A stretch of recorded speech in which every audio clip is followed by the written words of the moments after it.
Hey everyone, hope you're doing well. It's been another week, so let's get into some fresh Zelda news.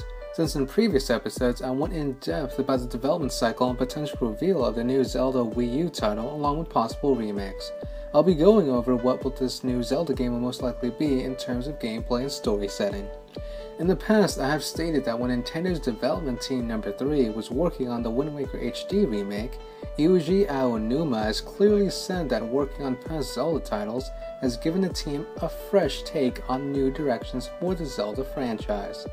Wind Waker HD, in a sense, was a way for the team to get their feet wet in terms of trying to deal with the technology of the Wii U, being that Wind Waker is the first Zelda addition to the Wii U. It has also been noted that elements regarding gamepad interface and motion control aiming used in Wind Waker HD will be included in the new Zelda Wii U. So it's safe to say that motion controls will return for the new Zelda in some capacity. Nintendo as a whole are almost control Nazis in the sense that they want the most efficient game controls possible for their titles. In addition, if you assume that the new Zelda Wii U will be using the gamepad primarily, the Wii U remote won't be centerpiece for the game's mechanics, but it's possible that it can be implemented. Also, Aonuma discussed this further with Games TM. While speaking with the magazine, he mentioned a desire to bring the experience of being able to explore the Great Sea, but to travel to other locations other than the sea. From that response, we can justify an assumption that future Zelda titles will promote a non-linearity in open-world environments. Considering that Wind Waker HD was a test run for development team number 3, it is possible that these open-world elements may be expanded on in this next title. Aonuma had also stated that using the Wii U gamepad user interface like a map GPS and using intuitive aiming with motion controls on the next Zelda as well. That statement pretty much clarifies a no-brainer that the Wii U gamepad will be the centerpiece control scheme for the next title. Also, in the same interview with Games TM, Aonuma explained that working on multiple Zeldas at once has advantages.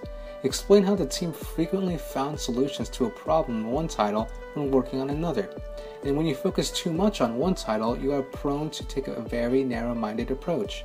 That statement in itself is crucial.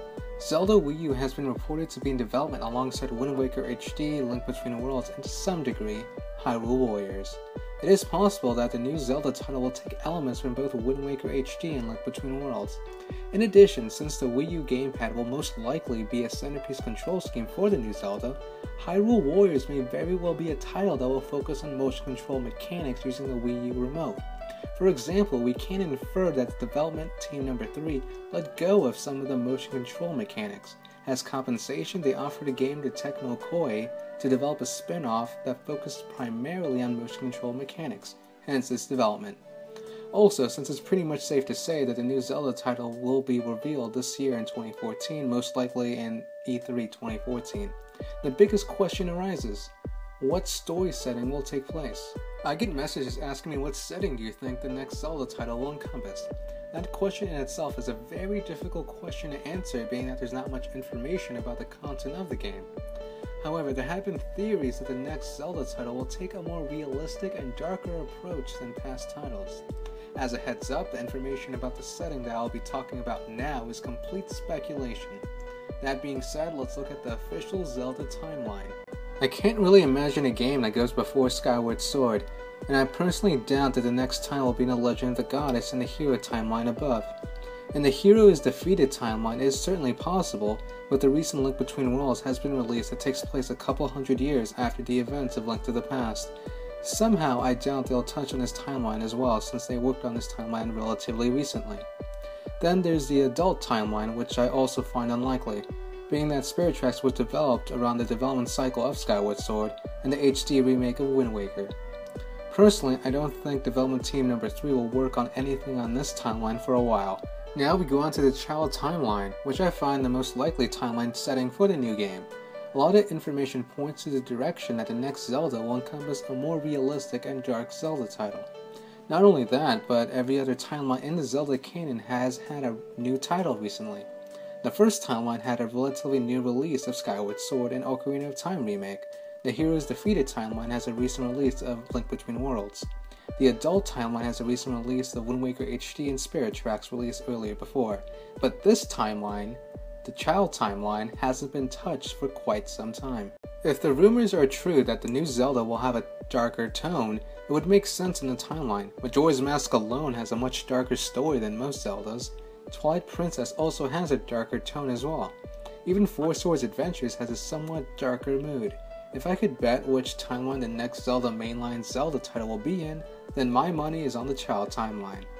Also, a comment recently has given me a realization, mainly with the man known as Satoru Takizawa, pardon my pronunciation. Takizawa is the lead art designer for Twilight Princess.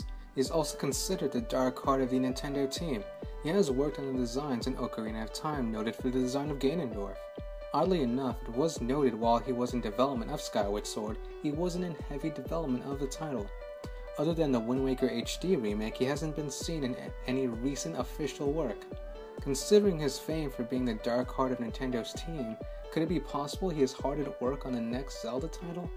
Considering he was a primary art director for Twilight Princess, it could be possible he is working on something in that very timeline, which would make sense according to my theory that the setting may very well be in a child timeline.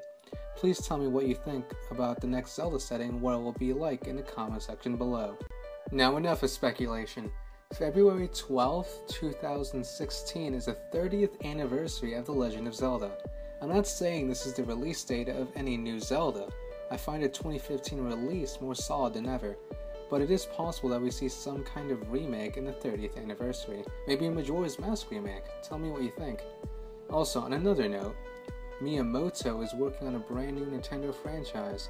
There hasn't been much word on it, but it has been keeping Miyamoto very busy. Special thanks goes to Jasmine Sanders, Hylian Luke, and DomePiece420 for contributing to this week's episode. If you have any information on next week's episode, message me with a source and I'll feature your name in next week's video, which will be around the 20th next Monday. Please like, favorite, and subscribe if you're new. Till then, this is the video of the day.